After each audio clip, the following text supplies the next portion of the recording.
Praise the Lord. ദൈവനാമം മഹത്വപ്പെടുമാറാകട്ടെ.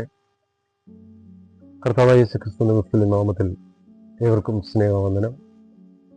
ദൈവം നിങ്ങളെ അനുഗ്രഹിക്കുമാറാകട്ടെ. യേശു ക്രിസ്തുവിനെ കുറിച്ചുള്ള അറിവ്,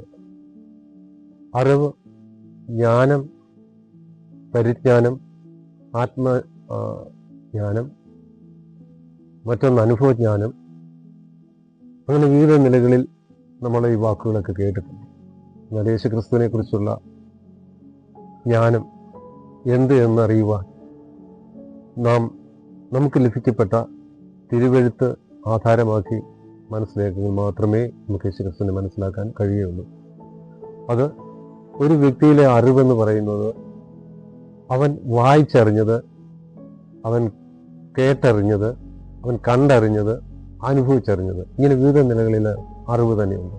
എന്നാൽ തിരുവെഴുത്തിൽ ഒരിടത്ത് പറയുന്നു അറിവ് ചീർപ്പിക്കുമെന്നുള്ളത്. അപ്പം അറിവിനോടൊപ്പം തന്നെ ഒരു സ്വാർത്ഥത ഏതൊരു മനുഷ്യനുമുണ്ട്. അപ്പോൾ ഞാൻ അറിഞ്ഞത്, എൻ്റെ അറിവ്, ഞാൻ പറഞ്ഞതാണ് ശരി, ഞാൻ അറിഞ്ഞതാണ് ശരി, ഇതിലെല്ലാം ഈ ശരിയിലൊക്കെ എൻ്റെ സ്വാർത്ഥതയും അതോട് ഒപ്പമുണ്ട്. ഇപ്പം ചരിത്രം പരിശോധിച്ചാലും ചരിത്രം പല നിലകളിൽ രചിക്കപ്പെട്ടിട്ടുണ്ട്. അതിലേതാണ് സത്യമെന്നുള്ളത് ആർക്കും അത് പൂർണ്ണമായി നിർണ്ണയിക്കാൻ പറ്റുന്നതല്ല. അതുപോലെ തന്നെ യേശു ക്രിസ്തുവിനെ കുറിച്ചുള്ള അറിവ് എന്ന് പറയുന്നത് തിരുവെഴുത്തിലൂടെ നാം അറിയുന്നു. തിരുവെഴുത്ത് അഥവാ സത്യവേദ പുസ്തകത്തിൽ പ്രസ്താവിച്ചിരിക്കുന്ന യേശു ക്രിസ്തുവിനെ കുറിച്ചുള്ള അറിവ് അതാണ്. അപ്പോൾ നമ്മളത് മനസ്സിലാക്കുന്നെങ്കിൽ, അത് നമ്മൾ പ്രാർത്ഥിച്ച് ആത്മാവിനത് അറിയുന്നുവെങ്കിൽ തീർച്ചയായും യേശു ക്രിസ്തുവിനെ കുറിച്ചുള്ള ആ ഒരു പരിജ്ഞാനത്തിലേക്ക് നമുക്ക് എത്തിച്ചേരാൻ സാധിക്കും. അപ്പോൾ യേശു ക്രിസ്തുവിനെ കുറിച്ചുള്ള പൂർണ്ണമായൊരു പരിജ്ഞാനമാണ് നമ്മെ ആത്മലോകത്തിൽ നിലനിർത്തുന്നത്. അതുകൊണ്ടാണ് യേശു ക്രിസ്തുവിനെ കുറിച്ചുള്ള പരിജ്ഞാനം പ്രാപിക്കുക എന്ന് തിരുവെഴുത്ത് പറയുന്നത്. പരിജ്ഞാനം എന്നത് ഇത് പ്രാക്ടിക്കൽ മേഖലയിലൂടെ ഉള്ള സംഭവമാണ്. ദൈവിക പരിജ്ഞാനം, വചന പരിജ്ഞാനം, സത്യത്തിന്റെ പരിജ്ഞാനം, യേശു ക്രിസ്തുവിന്റെ പരിജ്ഞാനം, ഇങ്ങനെയൊക്കെ പരിജ്ഞാനത്തെക്കുറിച്ച് പ്രസ്താവിക്കുന്നുണ്ട്. ഇവിടെ യേശു ക്രിസ്തുവിന്റെ പരിജ്ഞാനം എന്ന് പറയുമ്പോൾ യേശു ക്രിസ്തുവിനെ നാം ആത്മാവിൽ അറിയുക, അനുഭവിച്ച് അറിയുക എന്നുള്ളതാണ്. അതിന് നിരന്തരമായ ദൈവവചന ധ്യാനവും പ്രാർത്ഥനയും നമുക്ക് അനിവാര്യമാണ്. അപ്പോസ്തലനായ പൗലോസ് നിരന്തരമായി പ്രാർത്ഥിക്കുകയും ദൈവവചനം ധ്യാനിക്കുകയും ഒക്കെ ചെയ്യുന്നതിൻ്റെ ഫലമായി ഒരിക്കൽ യെരൂശലേം ദേവാലയത്തിൽ ചെന്ന് പ്രാർത്ഥിക്കുന്ന സമയത്ത് യേശു ക്രിസ്തു വെളിപ്പെടുവാനിടയായി. ഇതുപോലെ ഇന്നും ഈ കാലഘട്ടത്തിലും യേശു ക്രിസ്തുവിനെ അറിയുവാൻ ആരാഗ്രഹിക്കുന്നുവോ അവരും ഒന്ന് സമർപ്പിക്കുന്നെങ്കിൽ, ഒരു സമർപ്പണ ജീവിതമാണെങ്കിൽ യേശു ക്രിസ്തുവിനെ ആത്മാവിൽ ദർശിക്കുവാനിടയാകും.